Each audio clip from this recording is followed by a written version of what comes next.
Досжан Жанботаев ағамыз, Үсіпхан, мен, одан бізді артымыздан ілесіп келе жатқан міне қазір үлкен танымалдылыққа ие болып жүрген үлкен талантты актрисамыз, өзім жақын танысып өте қуанышты болдым танысқаныма.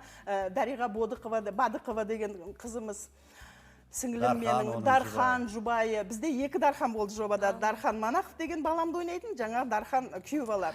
Соң Бақтияр деген жігіт, Алма, Динара, Құдай-ау, Еділ Рамазанов, Сафуан айта берсем, актер ешкімді ұмыт қалдырмаған сияқты байқауымша. Ұмыт қалдырсам, кешіріңіздерші. Сізді тыңдасақ, кәдімгідей сол алаңда бізде болған сияқты, сол ауылда бізде жүрген сияқты әсер болады.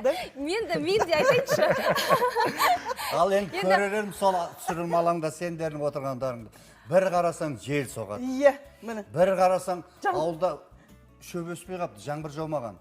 Біз барғаннан кейін біз мотор, камера деген кезде жаңбыр себелеп өтеді. Жел соғып өтеді. Bir қарасаң күн шығып ысып атамыз. Білмеймін, не айтсаңыз да бір рахат өмір ғой. Елестетіп отырғанымыз. Керемет демалып келген адамдардың кейпі сіздерге. Қазір бұл атмосфераны толық жеткізу үшін көрермендер. Енді сіздер білмейді де шығарсыздар, біз көрдік оның бәрін. Толқынның қалай өскенін. Міне бүгінгі күнде үлкен продюсер болды. Қандай керемет сериалдар жақсы түсіріліп жатыр. Толқын ханға осы орайда зор алғысымызды білдіреміз. Осы телехикаяның енді шығармашылық ұжымы жайында толығырақ айтып өтсеңіздер, актерлық құрам, режиссер дегендей. Режиссері Мақсат Оспанов деген жігіт өте бір кешірші әйелі болып үйреніп қаппын неде. Біздің Майрос осындай енді.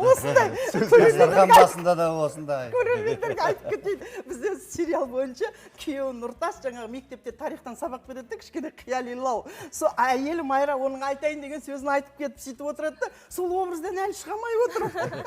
Ай жаным, жақсы жігіт қой. Сол режиссер мақтап қойып өз сөйлей береді дейді. Сөйту керек екен ғой. Жобаның жаңағы бас продюсер айтып отырмын, Толқын Сейдоллақызы шынында да керемет ауылды таңдаған екен. Ақтерек деген бір өзі бір берекелі ауыл екен. Ол өздеріңіз кейін сериалды көргенде байқайсыздар. Сол ауыл